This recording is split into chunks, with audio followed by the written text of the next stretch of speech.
Hello, everybody. Welcome back to the Peak Season Podcast. If you're just joining us for the first time, we appreciate you being here. My name is Luke Miller. I've owned and operated properties across multiple markets since 2022. And alongside of me is my good friend, Tyler. How's it going, Tyler? Hey, everyone. Doing good, Luke. Thanks for asking. Yeah, today's somewhat exciting. So if you're not aware, AirDNA has recently came out with their 2026 outlook. And Luke and I took some time to review it. And today we're going to kind of provide you the cliff notes of the key takeaways of what came out of that report.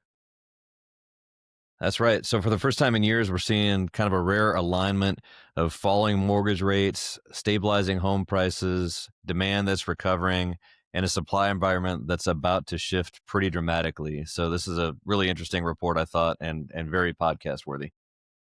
Yeah, I mean, I think they were calling out in this. They said that this could be the best investment window since 2021. So quite exciting times for us as short-term rental investors. Hey, I'm excited. I'll take good news. I like it. So let's let's get into it. So section 1. Why don't you Yeah, start with that, Tyler? yeah. So AirDNA starts by looking back at 2025 in this report, and kind of was like a year that began strong, but kind of hit some turbulence mid-year. And so there's a few key takeaways that I'll let you kind of talk about, Luke, in that Sure. So section. the first takeaway that we got of that was that demand grew, but momentum softened. So after a strong rebound in 2024, demand continued rising into 2025. And by summer, economic worries about tariffs, inflation fears, government shutdown, it all kind of had cooled consumer confidence.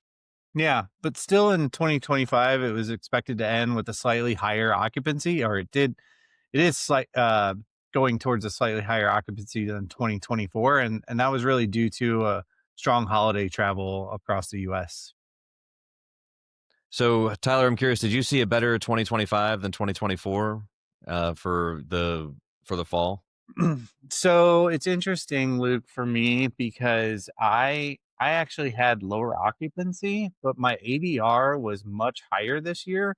So even though my occupancy was lower in November, December timeframe, I actually grossed a higher net revenue for those 2 months. How about you?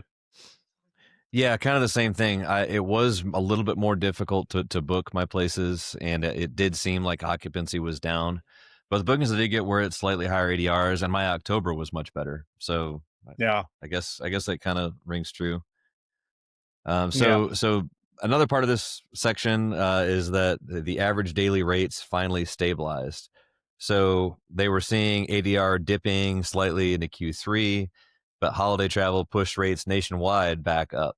And the gap Yep. between ADR and AirDNA's repeat rent index narrowed as new supply slowed. Yeah. So translation of that is hosts regain some pricing power. And again, that's kind of what we talked about. Maybe our occupancy wasn't as high, but our ADR was definitely stronger. So it kind of offset each other. Yeah, and I think anybody that's been in this space for more than a year or so can probably tell you that it seemed like there was sort of a flood of listings and we were all racing to the bottom price wise. I know specifically in the Smokies where I was hosting before, it was a race to the bottom to get booked sometimes. And even in the high season, we were having to discount and really it was a knife fight as far as pricing went. And then we started seeing people exiting the market and sort of Hmm. it, either selling their properties or just saying, no, it's this fight isn't for me. Right. And I think pricing has sort of recovered a little bit now that people are leaving the market, and we're getting rid of some of um, that surge that came in post COVID.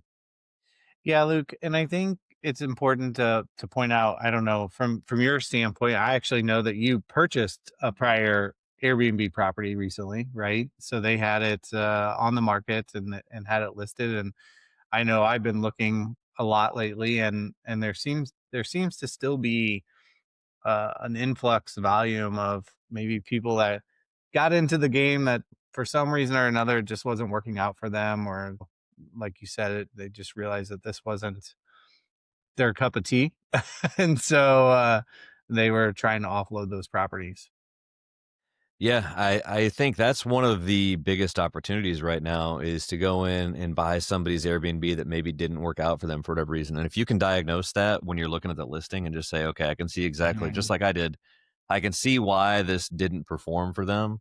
Yep. And you can go in, you can get something that is fairly set up as an Airbnb, and you just got to go in and change 25% of it instead of having to take something down to the studs, renovate, furnish, and all that. I think that's a huge opportunity right now. Yeah, good point.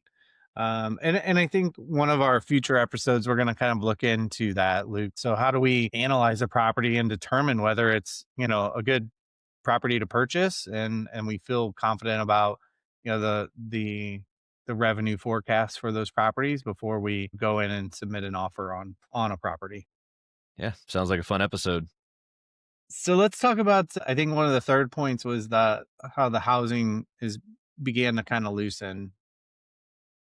Right. So inventory rose, days on market increased, sellers started cutting prices, and mortgage rates began falling. And this is something that we've all seen that have bought properties this year. We're buying things that have been on the market for quite some time. There's room to make a deal, and those falling mortgage rates are definitely helping make those deals a little bit more attractive. Yeah. And so that kind of sets the stage for what's coming next. So in our next section, we're going to talk about 2026 and 2027 and kind of the big picture. So this is where AirDNA makes its strongest case for the future, and so it sounds like supply is about to reaccelerate. In their words, so lower interest rates will bring new STR listings back online, especially in coastal markets. So that AirDNA likes beach markets right now, Uh, mountain lake destinations, and resort-driven regions. So what does that mean to you, Tyler? in reading this, it actually did focus even more so on the mountain and lake destinations towards the end of the report, showing that demand is going to continue to strengthen in 2026, but by 2027, it's going to be almost the strongest it's ever been. Which, I mean, I know we're not mountain, but I would consider us lake destinations, and probably where Yeah, maybe a lot of our listeners who are kind of listening or tuning in from the Michigan area. That's good news for us. yeah. I mean, I hesitate to call Northwest Michigan a mountain market, but take a drive around Bel Air and my new places, and it's I mean, honestly, and sometimes it feels kind of like Tennessee up in there. Like right now, I've got people booking ski trips. So Yeah, yeah, yeah, at least for a couple months out of the year, it's a mountain market, yeah, for sure. Well, right? and so one of the things that they talked about was rates are going to fall. Supply is going to follow a few months later. So we're already seeing those rates dip now. I know I'm in the midst of purchasing a new construction primary home, and those rates have went down significantly compared to what we had originally received a quote back in even October. So that's great news. But again, with that, the supply of homes in general, I think we're going to see, supply increase. Um, People who may have held off on putting their house on the market, or maybe they put it on the market, right? But it sat there for a while, and they kind of just decided to hold off and maybe wait for that perfect timing. So I think early 2026 is kind of the sweet spot before we see competition ramping up. Yeah, and I think there's a lot of people that if they're going to have to sell a house that has a 3% rate and get into a house that has a 7% rate, they're just going to choose to stay put for a while. Yeah, That math doesn't work. But going from a 3 to maybe a high 5 now, yeah, that seems a little bit more palatable. At least to me, it would be. So I think as those rates come down into the fives, you'll see people that have a rate in the threes be more willing to part with their property and trade up. I agree. The second part was that I took out of this was demand slows in 2026, but then rebounds in 2027. So not a crash, just a deceleration. So they're saying demand fully recovers in 2027 as income rises, employment stabilizes, and that consumer confidence returns. And they're forecasting mountain, lake, and large suburban markets continue to grow even in 2026. So hopefully that's good news for us. I'm not in a large suburban market.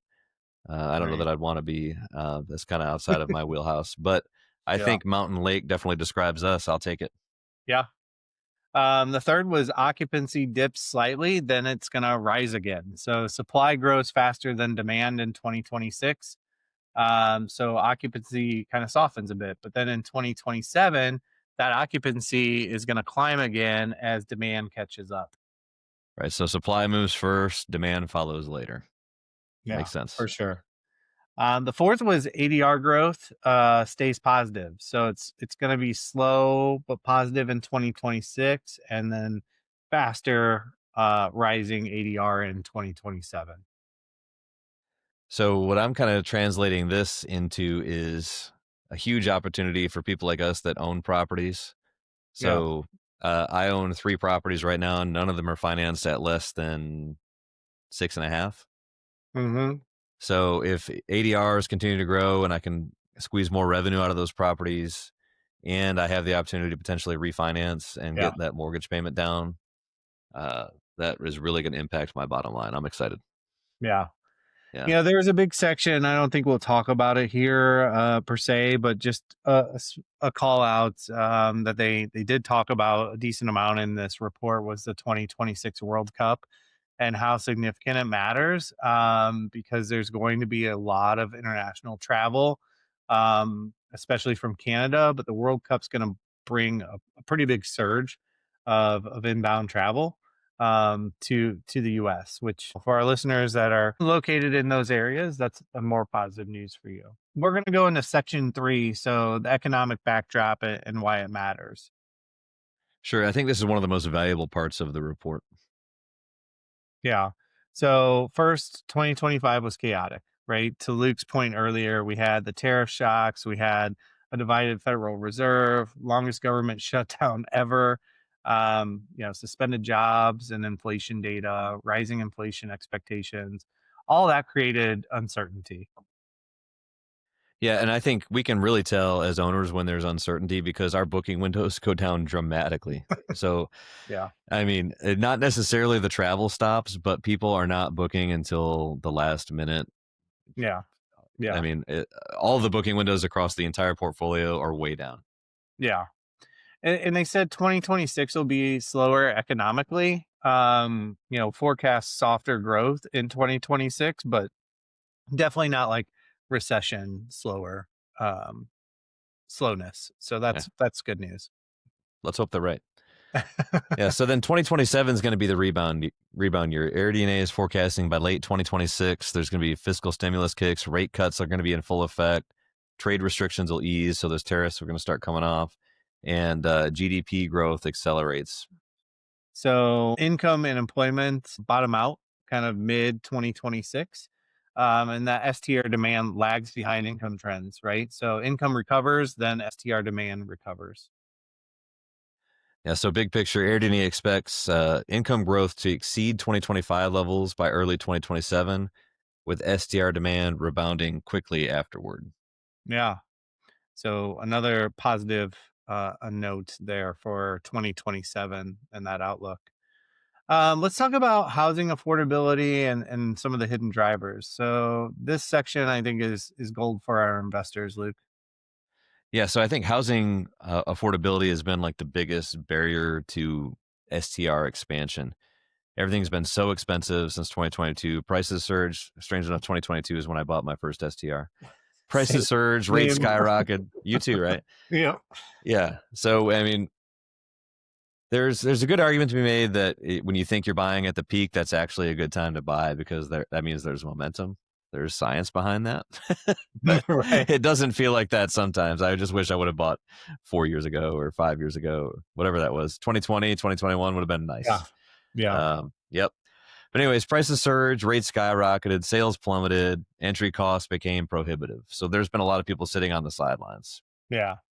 But what they're saying is the tide's turning. So that rising inventory that we expect to see, longer time on the market, prices softening, lower mortgage rates, less buyer competition. I think is a big opportunity. Yeah, and I feel like we've been hearing this for the last at least year, but AirDNA is doubling down on it and saying it again that this is the most meaningful buying opportunity since 2021. So now is apparently still the time to buy. Yeah. So I think STR friendly markets are seeing the biggest price drops. Coastal and mountain lake markets, same markets where supply is expected to reaccelerate, are also seeing the most price relief. And I think one of the things I was going to pull up here real quick was the the data behind what they were talking about, and I referenced it a little bit ago, but they were saying that and they broke down the markets for coastal and for mountain and lake and large suburban. And so here's what the data shows. So for mountain and lake, 2026 outlook is strong demand. 2027 outlook is even stronger. Coastal, they're saying 2026 outlook is price relief plus supply growth. But 2027, they're saying that World Cup boost. Large suburban, steady demand, and strong recovery for 2027. The urban areas are saying slow for 2026, but then they're anticipating it rebounds in 2027.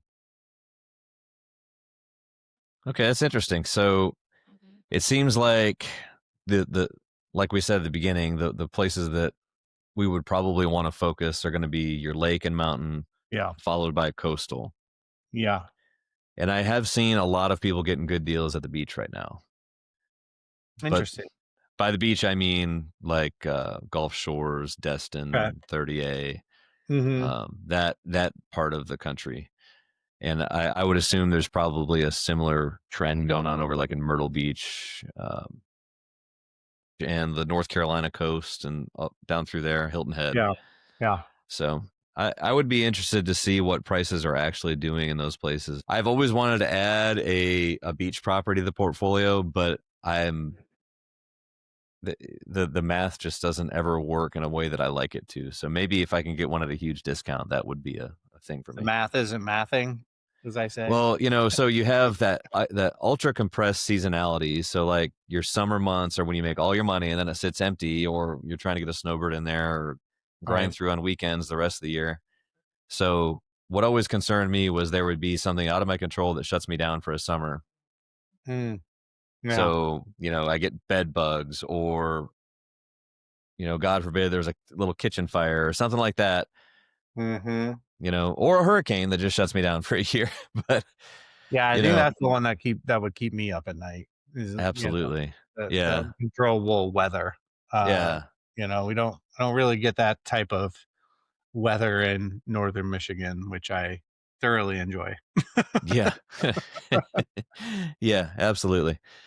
Maybe Okay. one of these days I'll find the right beach property. I think just long term, I think it'd be cool to have something on the ocean. And Yeah. I'm sure the appreciation would far outweigh some of those negatives. But Hmm. I've kind of just been waiting for pricing to get where it needs to be and for insurance prices to stabilize, or for there to be some sort of insurance Yeah. regulation that keeps property insurance from being $25,000 a year.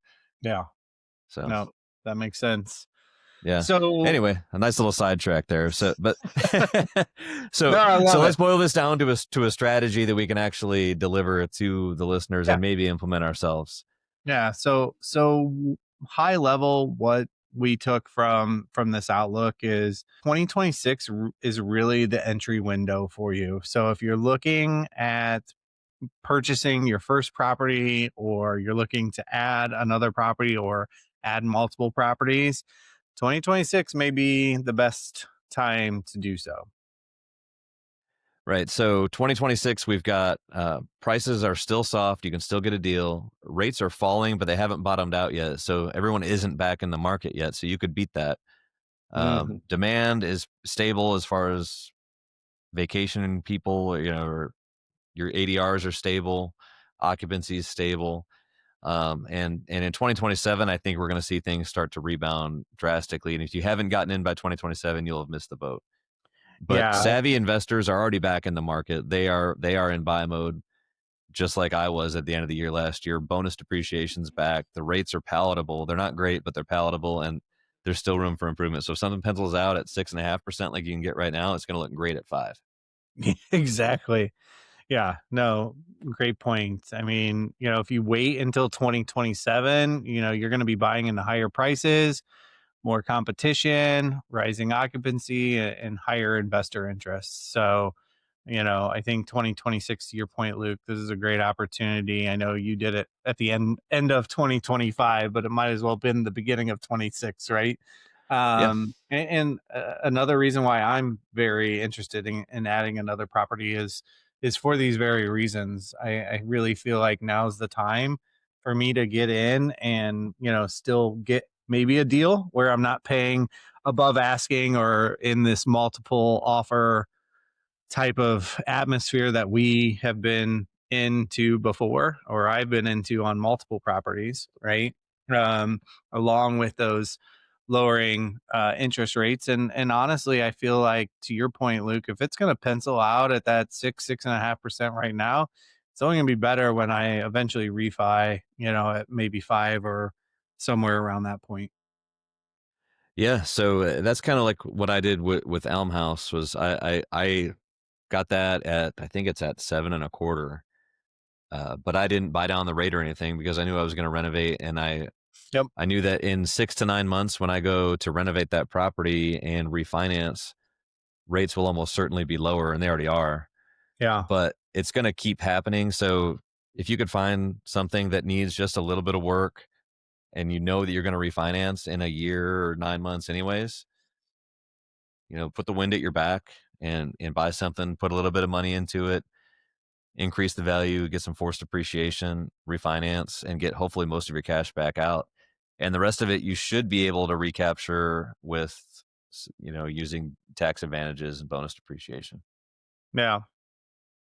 And again, I think one of the things that we, again, just preface is, focus on the markets that are best for you. But, again, I think that mountain slash lake and those coastal areas are probably the best bet based off of what we, read from AirDNA's data. So these are the markets with the clearest upside.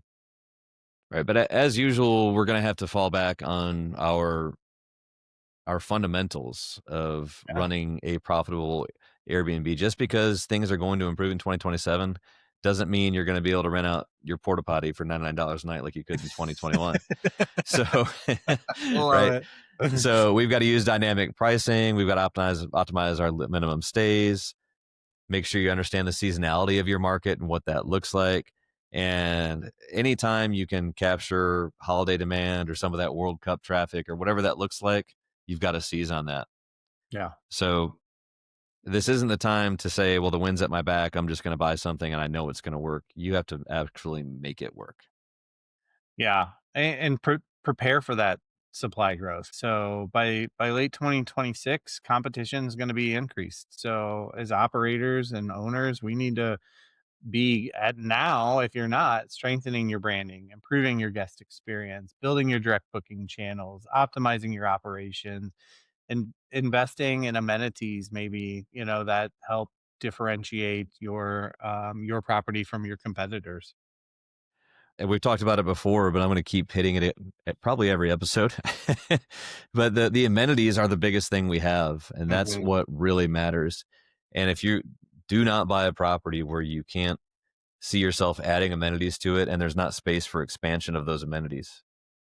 Yeah. I mean, if you are looking at this, we were talking about, Luke, your properties in the Bel Air area, and I think you and I were talking. You were talking about the hot tubs, and I'm like, it's a must. I think if you don't have a hot tub in that area, I just don't think you're gonna make it. I think there's too much competition that offers it. I think there's still more that could, but and so that's why there's still opportunity there. But I think, depending where your market's at, you need to look at what is the most desired um, type of amenities, and if you haven't taken the opportunity, you need to really think about your guest avatar and create a guest avatar. So, who is your ideal guest? Who are you marketing to? What is their age? What do they enjoy doing? What's important to them? Having a good sense of who is booking your property or who you want to book your property is critical in discovering what amenities may be the best for you to move forward with or add. Yeah, I think that's a great point. If you're marketing to everybody, you're marketing to nobody. So, you really need to look at who you want your property to appeal to and make sure, that people like that are coming to your market, but then really drill down on that specific buyer persona and figure out what you can do to make it to where if they see your property on Airbnb or if they see you posting in a buy sell trade group on Facebook, they would be insane not to book your property. Yep. Yeah. Great call out. So let's wrap it up and kind of go to a closing. So Luke, let's talk about what's the bottom line from this AirDNA report. So bottom line is, so it paints a picture of a market that's stabilizing and then strengthening and entering a new phase of opportunity. Yeah. So 2026, the year where prices soften, the rates fall, demand stabilizes, and supply hasn't quite surged yet. And they are almost promising a rebound for 2027. So I hesitate to put too much stock in that, but I am excited that I will take that. That sounds like good news to me. Yeah, I mean, here's the deal. If you've been waiting for the right moment to expand or enter or re-enter or reposition your portfolio, I think now is a great time. And, I think Luke and I have talked about this before, but there's never a perfect time. But I think if you're motivated and, you're ready to do this, you need to start pushing the needle now. Now's the time to really start pushing yourself to proceed and to take the next steps to grow your business. Absolutely. So my ask of the listeners today is, if you know someone that needs to hear this podcast, that needs that extra nudge to get in, please share it with them. We would appreciate it. And as always, we'd appreciate a review and a like, whatever it takes. You know how much that stuff matters if you're in this space. And we appreciate you listening. Take care, everybody. Take care. Bye.